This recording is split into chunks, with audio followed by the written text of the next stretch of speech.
Olá, pessoal! Tudo bem com vocês? Bom, hoje vamos dar início a mais uma hora da atividade. Vamos fazer uma atividade referente à aula passada com o tema substâncias e misturas.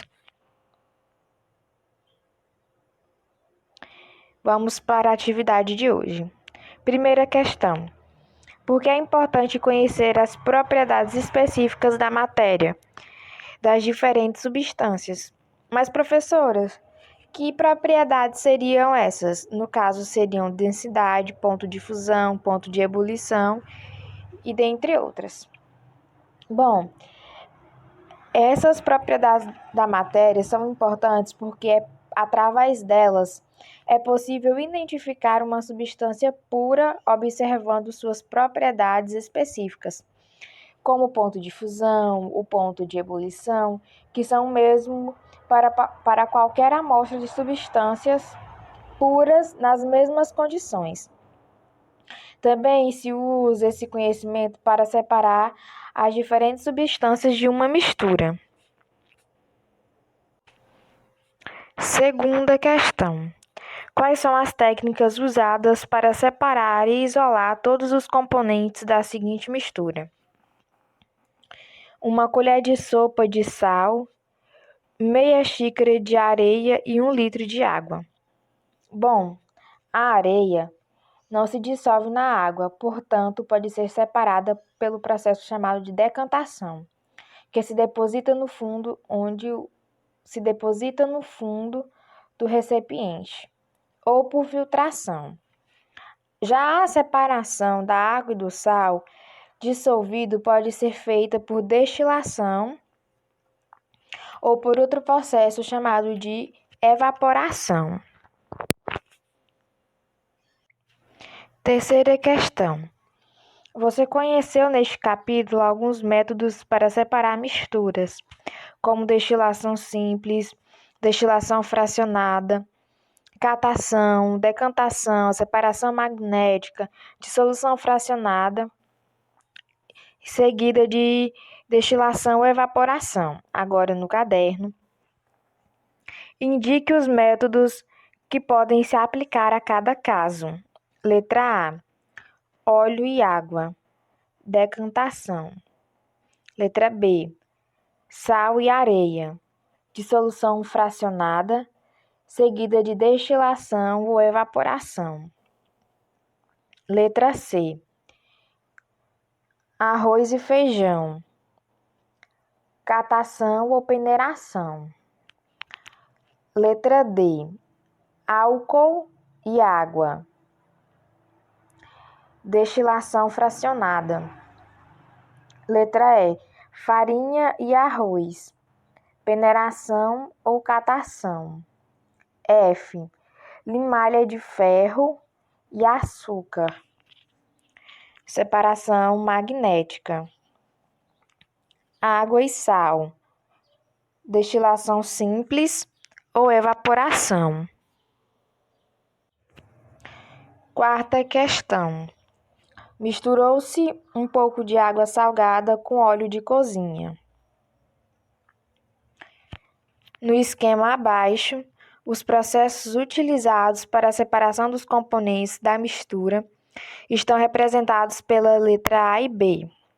No caderno, identifique quais foram esses processos: água salgada e óleo, mais óleo e água salgada.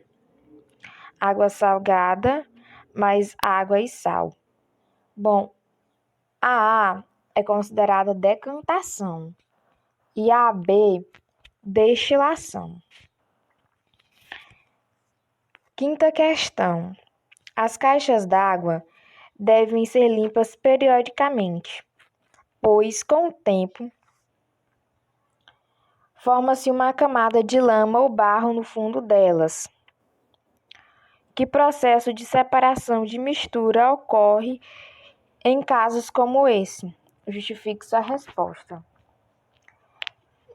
É considerada decantação, porque com o tempo, as partículas de lama e barro vão se depositando no fundo da caixa d'água, formando essa camada de lama. Sexta questão. Como podemos separar dois líquidos que têm pontos de ebulição diferentes? Através do método por destilação fracionada.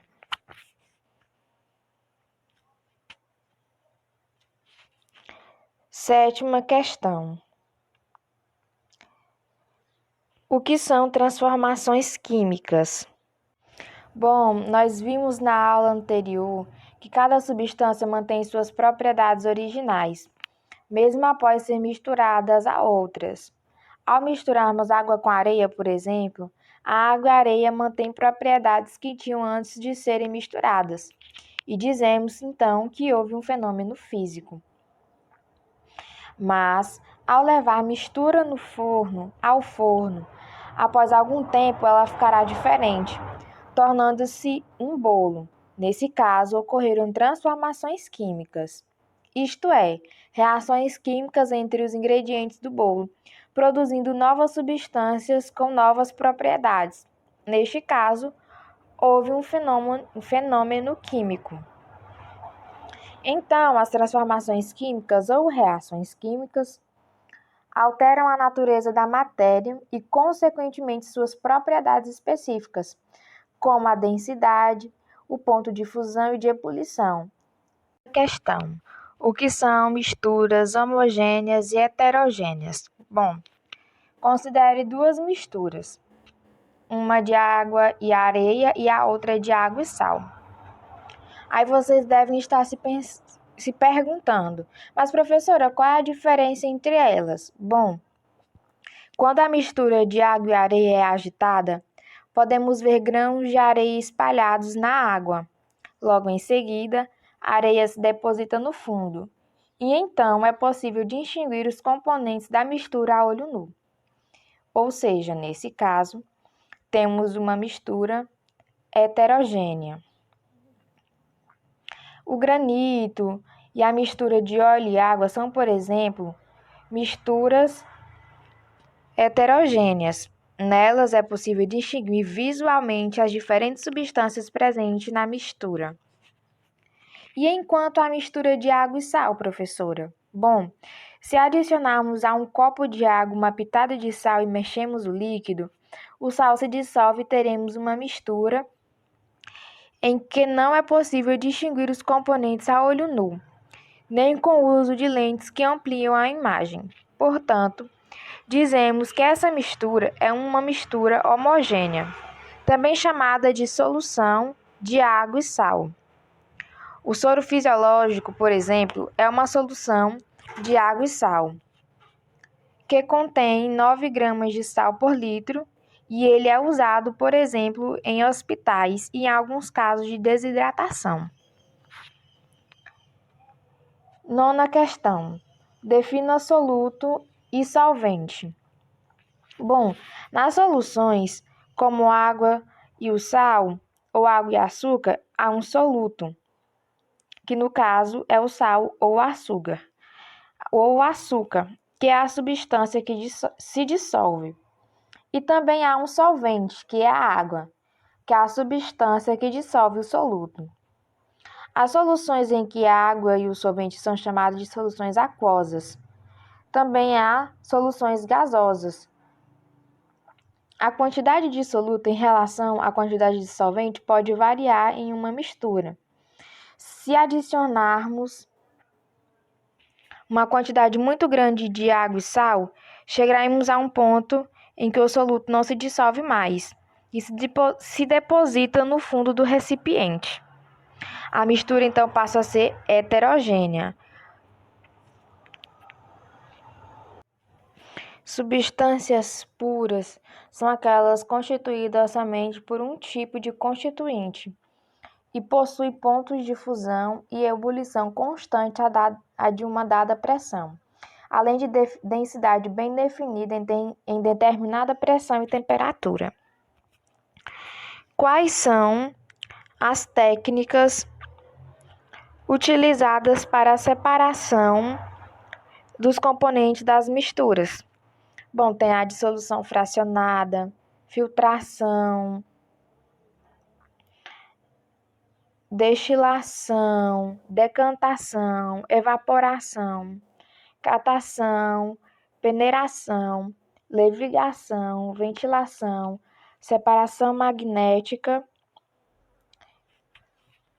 dentre outros.